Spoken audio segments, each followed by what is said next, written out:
चला आणि आता पाहूयात राजकीय वर्तुळातनं एक अतिशय महत्त्वाची घडामोड राष्ट्रवादीच्या गोटातनं। 14 जुलैला सुनील तटकरे यांनी मुख्यमंत्री फडणवीसांची भेट घेतली आहे। मात्र या भेटीबाबत उपमुख्यमंत्री सुनेत्रा पवार आणि पार्थ पवार यांना कोणतीच कल्पना नसल्याची माहिती सूत्रांकडून मिळतेय। बुधवारी रात्री देवगिरी बंगल्यावर राष्ट्रवादीच्या नेत्यांची बैठक झाली आणि या बैठकीमध्ये हसन मुश्रीफ, छगन भुजबळ त्याचबरोबर सुनील तटकरेंशी सुनेत्रा पवार यांनी चर्चा केली आहे। दरम्यान याच राष्ट्रवादीतल्या सगळ्या राजकारणाची एक इनसाइड स्टोरी आपण पाहूया। तर सुनेत्रा पवार यांच्याकडून तटकरेंना वर्षावरच्या बैठकीबाबत विचारणा करण्यात आल्याची माहिती सूत्रांनी दिली आहे। पक्षप्रमुख म्हणून भेटीची कल्पना मला नव्हती असं सुनेत्रा पवार म्हणाले आहेत। मतदारसंघ पुनर्रचना विधेयकासंदर्भात या बैठकीमध्ये माहिती दिल्याचं तटकरेंनी सांगितलं आहे। दरम्यान शरद पवारांचा पक्ष विधेयकाला पाठिंबा देण्याची शक्यता असल्याचं तटकरेंनी बैठकीत सांगितलं।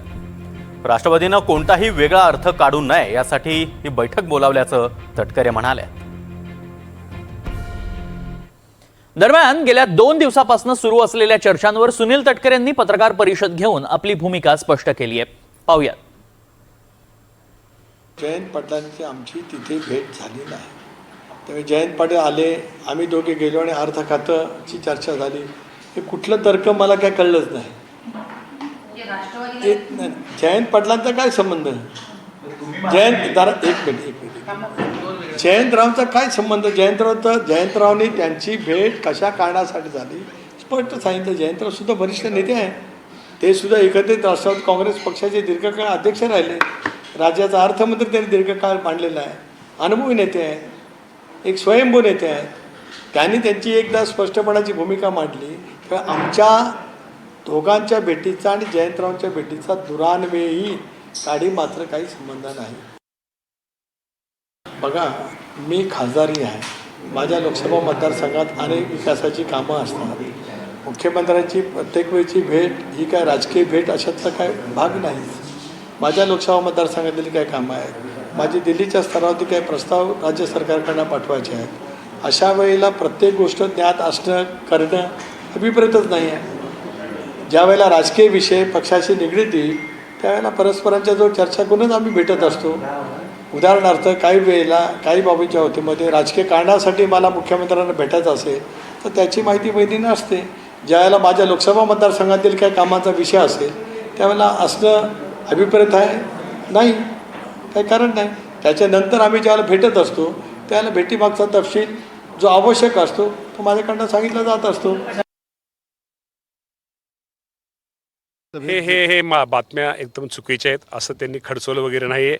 शेवटी हे महायुतीचं सरकार आहे, आम्ही सगळेच मंत्री आमच्या विभागाचे आम्ही सगळे काम करतो।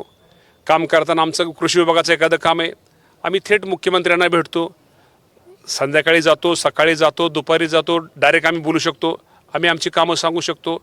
तटकरे साहेब या राज्याचे प्रमुख आहेत, खासदार आहेत, पटेल साहेब सुद्धा राज्याचे प्रमुख आहेत, खासदार ते पण खासदार आहेत, त्यामुळे त्यांच्या भागातली त्यांच्या विकासाची कामं जाऊन ते मुख्यमंत्र्यांशी सांगू शकतात, मुख्यमंत्र्यांशी ते बोलू शकतात। आणि अशातच राष्ट्रवादी अजित पवार गटामध्ये मोठे फेरबदल होण्याची शक्यता आहे। पक्षातील महत्त्वाच्या पदांवर नवीन नियुक्त्या जाहीर केल्या जातील। तर राष्ट्रवादी प्रदेशाध्यक्ष पदासाठी अनिल पाटील, धनंजय मुंडे, माणिकराव कोकाटे यांचं नाव सध्या चर्चेत आहे। तर महिला प्रदेशाध्यक्ष पदाची रिक्त जागा देखील लवकरच भरण्यात येईल असं देखील बोललं जात आहे। आणि यासाठी वैशाली नागवडे यांचं नाव चर्चेत असल्याची माहिती सूत्रांनी दिली आहे। महिला प्रदेशाध्यक्ष पद रिक्त आहे। युवक, मी संघटनेचं बोलते असे मत आहे, त्याने संघटनेचं म्हणतो। युवक अध्यक्ष पद रिक्त आहे। विद्यार्थी संघटनेचं सुद्धा पद, आज या पदावरती प्रशांत कदम काम करतात, पण ते त्या ठिकाणी दीर्घकाळ काम करतात, तो एक मुद्दा पक्षाच्या चर्चेमध्ये जरूर त्या ठिकाणी आहे। तिसरं, युवती संघटनेमध्ये सुद्धा संध्या सोडवणे काम करतात, पण त्याही संदर्भामध्ये पक्षामध्ये चर्चा सुरू आहे। शक्य आहे कदाचित त्या बाबतीमध्ये निर्णय पक्षाच्या कोर कमिटीमध्ये बसून होऊ शकतो।